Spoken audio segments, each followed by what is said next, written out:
Hey everyone, welcome back to my channel. So next week we are starting our first day of homeschool. This summer has been really great and super busy, but I have a few things that I need to do before we start school because we're going to be so busy. So this is my Saturday, get it all done before homeschool starts or prepping for the week. So the first thing I needed to do was make a batch of sauerkraut. Now I actually got these at the farmer's market at the only certified organic booth. I do buy from the other booths, but none of them had cabbages. So I got 3 heads of cabbage. They were actually pretty small, smaller than I would normally buy at the store.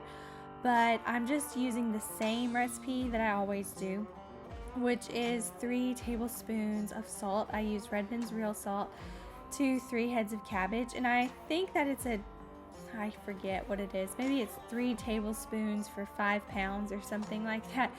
Don't take my word on that. Look it up for yourself. But anyways, I've made this recipe several times, and it always turns out great. I do ferment things in my bedroom because that's away from my sourdough starter. And anyways, if you know that if you make sourdough and other fermented things, you know that you have to keep different types of fermented things away from each other, such as kefir, sauerkraut, sourdough, because of the cross-contamination, and it can actually, when that happens, it just doesn't work out. They don't ferment properly. Now, normally it hasn't been a problem for me unless you directly touch, your kefir and then you touch your sauerkraut, or, vice versa, or then you touch your sourdough starter. It's not that big of a deal, but I do try to be careful because I have ruined sauerkraut that way. So I do try to be aware of that now. So then I make sauerkraut in my food processor. I slice it up in my food processor because it is a lot easier than standing there and chopping up 3 heads of cabbage. It actually wouldn't take that long if you chopped it up by hand, but I have 3 children, so I try to do things the easy way. I have lots of little helpers, as you can see, and he was very excited to help me make sauerkraut. For some reason, my kids love helping me make sauerkraut, just like they pretty much like helping me do everything in the kitchen. But I am outside, as you notice, because it is so much easier to can and ferment things outside. I mean, make it outside. Obviously, I'm not leaving the jars of food outside, but I do not like making sauerkraut indoors because the little pieces of cabbage get everywhere. You can see they're very small, and it gets all over my kitchen, and I hate cleaning that up. So I like to make it outside, rinse everything with the water hose, rinse all the cabbage out, and then take the dishes back inside and wash them. That way there's just not cabbage everywhere. I just can't stand that.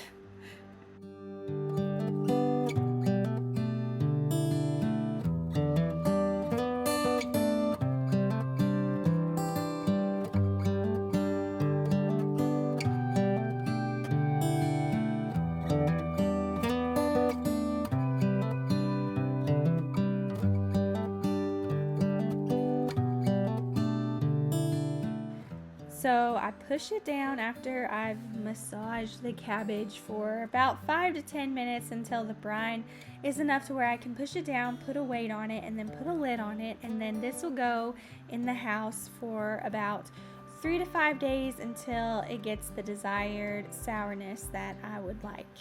Okay, now I need to feed my sourdough starter. So every week on Saturday, actually Friday night, I feed my sourdough starter. So this is Saturday morning, so I'm a little bit late. I feed my sourdough starter so that I can make a batch of bagels and at least 1 loaf of sourdough bread for the week.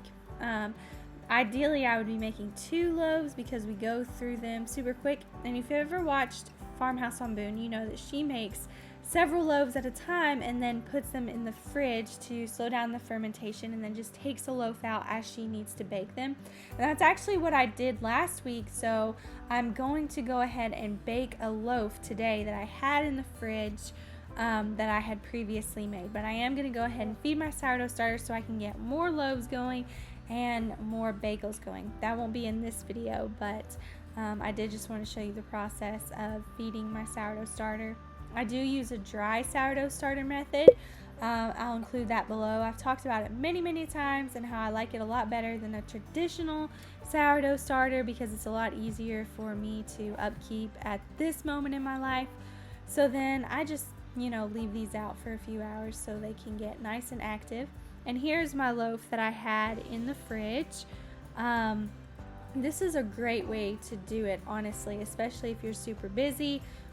It's really easy to fit this into your lifestyle if you're able to do this. Just put it in the fridge to slow down the fermentation and then take it out when you're ready to bake. So I'm putting this in the oven, and I made the same einkorn sourdough recipe for about a year, and then I found this other one that I really enjoy, and I'll link it down below. So now it's time to strain off my kefir and feed the kefir grains. Yes, I am doing kefir now. So exciting.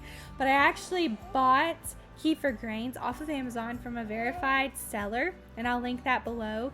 And we've been doing kefir. It took about 3 to 5 days to get the grains nice and active so I could ferment the milk. But I learned that fermenting your milk into kefir is a great way to bring back those probiotics and beneficial bacteria so your body can digest it again. Because if you're not able to get raw milk, which is so filled, so many wonderful things about raw milk, I couldn't even go through the entire list. But if you're not able to access that, making store-bought milk into kefir is a great way to add back in those probiotics to help your body digest raw, or not raw milk rather, but dairy.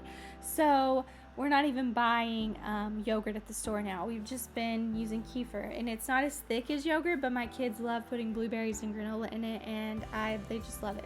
So I was getting caught up on laundry there because I do like to have all the laundry done before Sunday morning. Now that's ideal. Okay, that doesn't always happen, if rarely it happens, but that's ideal.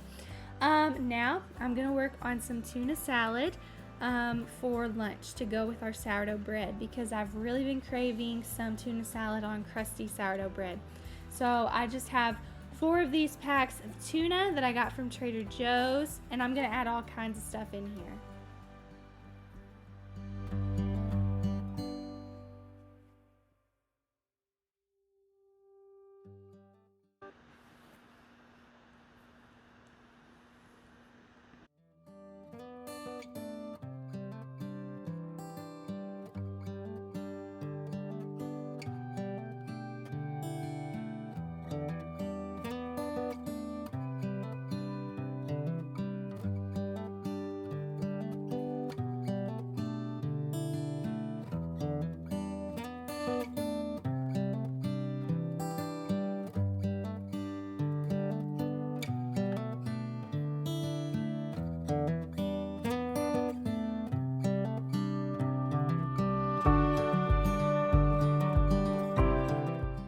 Okay, so I've added a ton of stuff into my tuna salad. My storage actually got full on my camera, so I had to delete some things. But I basically just added 2 green onions. We also got those from the farmer's market. There I'm adding some Dijon mustard. I added 3 cloves of garlic. I'm gonna add 2 ribs of celery. And here I'm making some homemade mayo with my immersion blender. And that is just 1 egg, 1 cup of olive oil, half teaspoon of salt, the juice of 1 lemon, and a little bit of the Dijon mustard. Now, a lot of people make theirs with avocado oil and they don't like the strong taste of olive oil. I actually really love olive oil, so I don't mind it in our mayo, especially when I'm putting it in something like tuna salad. It doesn't really bother me that much. I also add a little bit of lemon juice to the tuna salad and salt and pepper. I actually, as an afterthought, thought I should have gotten some herbs out of the garden because we have a ton of basil right now and that would have been really good. But I also add 3 to 4 boiled eggs into this, and I actually needed a bigger bowl after I thought about it. But I mixed this all together and it went amazingly on our sourdough.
thing about tuna salad is that you don't really measure, you just put in things until it tastes right to you and your preference. Some people even put grapes in their tuna salad, kind of like a chicken salad. And I also forgot to mention I do put pickle relish in here, so that's just an organic sweet pickle relish. You could probably make this yourself too if you canned your own pickles, but I haven't done that this year. Probably won't get to it because we only had one cucumber bush that survived, so probably won't be making pickles anytime soon.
Okay, last thing, here's what I'm doing here. I'm adding this organic coffee concentrate, and I'm just gonna make a whole batch of iced coffee. So all that it is this concentrate, and it's 1 part concentrate, 2 parts coffee. So this ended up being 2 cups of coffee, and then I'm gonna double the milk. Actually, I'm using half and half here, and also milk because I ran out of half and half to make a whole batch of iced coffee for the week. I try to drink it every other day. I end up drinking it every day a lot of the times because I'm a coffee person, but I really do need to cut back a little bit because I don't really tolerate it that well. And then I also added about half of a cup of blue agave syrup. That was my sweetener of choice, but you could use honey, you could use even cane sugar if you wanted to. Probably the cane sugar wouldn't dissolve very well since it's a cold drink. So there's that for you.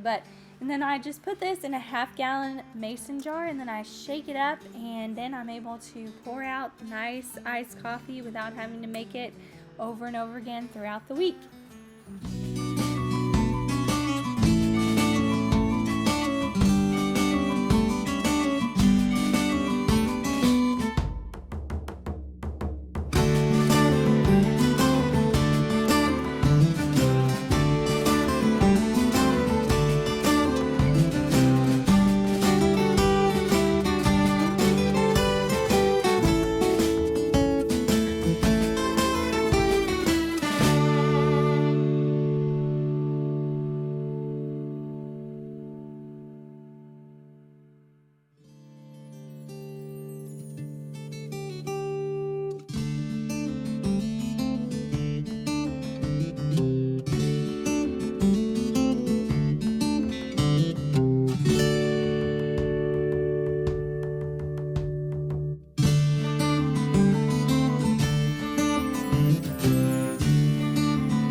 you guys have a wonderful school year, whether you're homeschooling or public school family. We're so excited, and I'm actually going to be making a video about our curriculum in the next few days, so stay tuned for that, and I will see you guys next time. Bye!